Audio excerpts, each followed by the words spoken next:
합격의 당락을 좌우하는 거는 논술이에요, 여러분. 안녕하세요. 경희대 김미미입니다.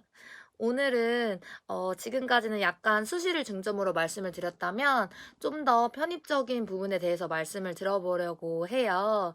하단에 제 메일 주소가 있는데 거기로 진짜 많은 분들이 편입에 관해서 질문을 많이 주시더라고요. 그래서 오늘은 한번 경희대 편입에 대해서 얘기를 나눠보는 시간을 갖도록 하겠습니다. 가장 많이 하시는 질문 중에 한 5가지를 추려보려고 합니다. 첫 번째로 가장 많이 하시는 질문. 아직 토익 점수가 안 나왔는데 과연 논술을 병행해도 될까요? 라고 하시는데 우선 답변부터 드리자면 사실 지금 준비해도 빠른 편이 절대 아니에요. 늦었다고도 할 수 있는데 물론 개인의 실력에 따라서 차이가 발생하기는 하겠지만 10월부터는 적어도 시작을 하셔야 돼요. 11월에 토익 인정 기간이 끝나고 그때부터 본격적으로 논술을 준비하시기에 앞서 약간 부스팅 한다고 생각을 하셔야 되는데 내가 논술을 정말 단 한 번도 써보지 않았다 혹은 썼는데 사실 그냥 뭐 고3 때 잠깐 써본 정도다 하시는 분들은 10월 중순까지 적어도 논술에 대한 기본적인 예열을 하셔야 된다는 겁니다. 그래서 내가 좀 논술에 익숙해져야 돼요. 그때까지 적어도. 그래야 내가 이제 11월 이후부터 본격적으로 매진을 해서 쓸 수 있겠죠? 지금부터라도 사실은 시작을 하셔야 합니다. 진짜로. 뭐 토익 인정 기간 동안 토익에만 매진을 해도 점수를 올리고 싶다라고 말씀을 하시는데 일단 첫 번째로 토익은 1차예요. 최종이 아니죠. 토익으로 붙어도 논술을 모르면 결국 합격의 당락은 논술이 결정하는 거기 때문에 아무 소용이 없습니다. 같이 병행을 해주시는 게 지금 베스트가 아니라 필수죠. 말씀드렸다시피 합격의 당락을 좌우하는 거는 논술이에요, 여러분. 그래서 제가 뭐 지금 당장 논술에 매진해라 이건 절대 아니지만 예열하는 그 과정 내가 그래도 한 4번 그러니까 즉 일주일에 한 번 정도는 써서 익숙해져야 되는 시기가 그나마 지금이라는 겁니다. 그래서 토익을 약 70% 그리고 논술의 한 30% 정도를 투자를 해주셔야 할 것 같아요.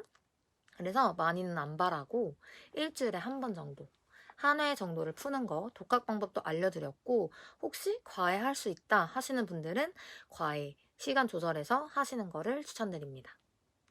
더불어 논술을 준비하시는 분들은 지금 아시겠지만 경희대의 경우 서울 캠퍼스는 10배수라는 1차 컷이 있어요. 하지만 국제 캠퍼스의 경우 1차 컷이 없습니다. 1차 토익 점수에 이제 좌우되지 않기 때문에 누구나 논술 시험을 볼 수 있어요, 여러분. 그렇기 때문에 진짜 정 안 되면 나 국제 캠퍼스라도 사실 쓸 수 있잖아요. 근데 논술이 준비가 안 돼 있으면 국제 캠퍼스를 쓰든 서울 캠퍼스를 쓰든 사실 의미가 없다 이거죠. 두 번째 질문으로는 제가 경희대 논술을 준비하는데 사실 연대와 고대도 같이 준비를 하고 싶어요 라고 하셨을 때 과연 경희대 논술을 준비하는 게 연대와 고대에 도움이 될까요? 라는 질문도 많이 하세요. 근데 답은 당연히 예스입니다. 왜냐면 논술 실력은 제가 첫 영상에서도 말씀드렸지만 똑같아요. 어차피 글 쓰는 거고 내가 지문을 파악하는 거 익숙해지면 어느 학교 지문을 풀더라도 실력은 똑같이 향상될 수밖에 없습니다. 연대 걸로 준비를 해도 경희대 실력 늘 수밖에 없고 고대 걸로 준비해도 연대 경희대 실력 늘 수밖에 없고 그리고 경희대 논술을 준비해도 연대 고대 논술 실력이 함께 향상되는 거예요. 다만 차이가 있다면 이제 문제의 유형이 다르다는 점. 그래서 이제 경희대를 중점으로 하시는 분들은 경희대 유형을 편입 기출부터 수시까지 다 풀어보시는 거죠. 그래서 저는 제 수업을 들으시는 모든 분들한테 되든 안 되든 연대는 무조건 써보라고 합니다. 논술은 진짜 글 실력도 기본이지만 그날에 같이 시험 보는 사람들의 수준과 그리고 그날의 지문 등 되게 운적인 요소도 많이 연결이 되어 있기 때문에 어떻게 될진 사실 아무도 몰라요, 여러분. 그러니까 다 통합적으로 준비를 한다고 생각을 하시고, 그리고 사실 경희대께 조금 좋은 이유는 지문에 주장이 명확하고 답이 명확하고 답을 쓰는 전개 구조가 명확하게 반영을 할 수 있기 때문에 논술을 처음 공부하시는, 그러니까 편입을 기준으로 논술 3개 중에 내가 어디 걸로 준비하면 좀 더 쉽게 접근하고 더 익숙해질 수 있을까 하시는 경우에는 제가 경희대 거를 정말 추천을 드립니다. 경희대께 사실 논술에 약간 정석인 것 같아요. 그리고 세 번째로 질문 많이 주시는 게 토익컷에 관련된 내용인데요. 제가 이거를 지금 세 번째로 말씀드리는 이유는 아까도 말씀드렸다시피 국제 캠퍼스의 경우 토익컷이 상관이 없어요, 여러분. 그래서 저는 이제 토익도 토익이지만, 그러니까 원하는 과를 가기 위해선 토익이 굉장히 중요한데, 그게 아니라 진짜 경희대 일단 가는 게 목표다 하시는 분들은 논술에 좀 더 집중을 해주시기를 바라는 마음에 이 질문을 가져와 봤습니다. 토익컷의 경우 지원하는 학과, 그리고 뽑는 인원수, 그리고 뭐 10배수로 고정이 될 것 같긴 하지만 이 학교에서 뽑는 배수에 따라서 천차만별입니다, 여러분. 2015년의 경우 언론정보학과를 기준으로 2명을 뽑았어요. 한두 명. 그래서 심지어 5배수. 그래서 토익컷이 그때 975점부터 합격을 했습니다. 그러고 나서 2016년의 경우 이제 언론정보학과가 6명으로 인원이 변경이 됐고 5배수는 동일했지만 그래서 945점 최저 컷으로 문 닫고 들어갔어요. 자, 그리고 나서 그 이후에 갑자기 10배수로 바뀌면서 이번엔 경영학과를 기준으로 좀 설명을 드릴게요. 10배수로 바뀌었고 경영학과에서 20명을 뽑았습니다. 플러스 동일 점수 모두 합격이에요. 그래서 약 220명 정도를 이제 생각을 하고 있는데요. 그 기준에서 이건 진짜 거짓말이 아니라 700점대 분도 붙었어요. 제가 진짜 말도 안 된다고 생각을 했는데 네, 그랬었네요. 네. 그리고 2019년에는 경영학과 10명을 뽑았습니다. 다 모두 일반 기준인데 그런데 문제는 이제 논술로 시험을 보는 데가 그 사이에 많아졌고 그리고 토익 편입을 준비하시는 분들이 굉장히 많아지면서 점수가 확 뛰었습니다. 그래서 955점 이상부터 경영학과의 논술 시험을 볼 수 있었어요. 최근 토익 편입을 준비하시는 분들이 늘어나면서 서울캠을 준비하시려면 일반인 기준 그래도 960점 이상은 받아야 최소입니다. 960점 이상을 받아야 원하는 과의 인원수를 보고 좀 지원을 할 수 있지 않나 라는 생각을 해봅니다. 뭐 해당 자료 같은 경우에는 작년에 이제 수업 들었던 분들과 또 합격자 같은 거를 기준으로 제가 자료는 갖고 있기는 해요. 그래서 궁금하신 분들은 언제든지 문의 주시면 될 것 같습니다. 네 번째로 질문 진짜 많이 주시는 게 그 수시를 풀어야 될까요? 라는 질문이세요. 경희대 편입 기출의 경우 2015년 모의를 기준으로 2019년까지 6개밖에 되지 않습니다, 여러분. 수능을 준비할 때도 기출 3개년은 무조건 풀고 가요. 그쵸?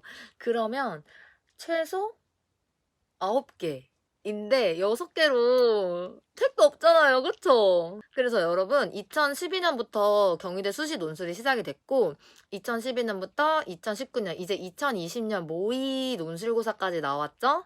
그거와 편입 기출 6지문은 최대한 풀어보시는 게 좋습니다. 물론 편입 기준 6개는 기본이고 그 이후에 시간이 나는 족족 수시 문제는 꾸준히 풀어보시는 거를 추천을 드릴게요. 다만 이제 글자 수가 다르다는 점을 꼭 유의를 하셔야 되는데 경희대 수시 같은 경우는 논제 1번이 400, 500 그리고 논제 2번이 700, 800자 600, 700자입니다. 근데 경희대 편입은 어떻죠? 논제 1번에 600자에서 700자, 논제 2번에 1000자에서 1100자입니다, 여러분. 엄청나죠, 그쵸? 자, 그럼 내가 어떻게 공부를 해야 하냐 했을 때 독학법을 그대로 하시되 문제 푸는 시간은 2시간 동일, 수시의 경우 수리 문제가 있는 상태로 2시간인 거고요. 저희 편입은 2시간 똑같은데 논제 1번과 2번만 풀어주면 되겠죠? 다만 글자 수는 편입과 동일하게 준비를 하셔야 됩니다. 물론 모범 답안은 수시에 맞춰져 있기 때문에 400자, 500자에서 600자, 700자를 반영을 하고 있어요. 이거를 내가 참고를 하되 문제를 풀 때 그리고 모범 답안 필사를 할 때는 최대한 편입 그 글자 수에 맞춰서 할 수 있도록 하셔야 됩니다. 무조건.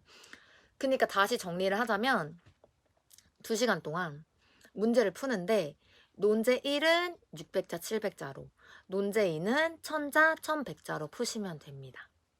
그리고 이제 모범 답안 같은 경우도 저한테 진짜 굉장히 많이 메일로 연락을 주셨어요. 제가 모범 답안을 갖고 있기는 해요. 편입생 합격생들의 답안을 모아서 만든 모범 답안이 있는데요. 5번째로 질문 많이 주시는 부분이 경희대 편입 논술은 답안이 제공되고 있지 않은데 어떻게 해야 하나요? 라는 질문이세요.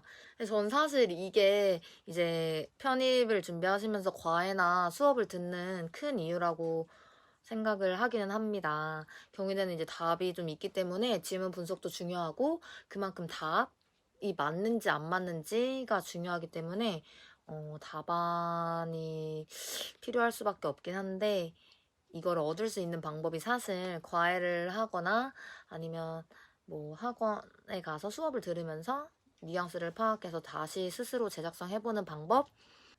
저 같은 경우도 수업 진행을 위해서 무조건 모범 답안을 제공을 하고 있기 때문에 편입의 경우 합격자들을 중심으로 답안을 취합해서 새롭게 작성한 답안을 다 보유를 하고 있고, 그리고 수시 논술의 경우 2012년부터 2020년 모의 논술까지 그 모범 답안 편입에 맞춰서 쓴, 즉 600자랑 1000자에 맞춰서 쓴 모범 답안을 모두 갖고 있는 상태입니다.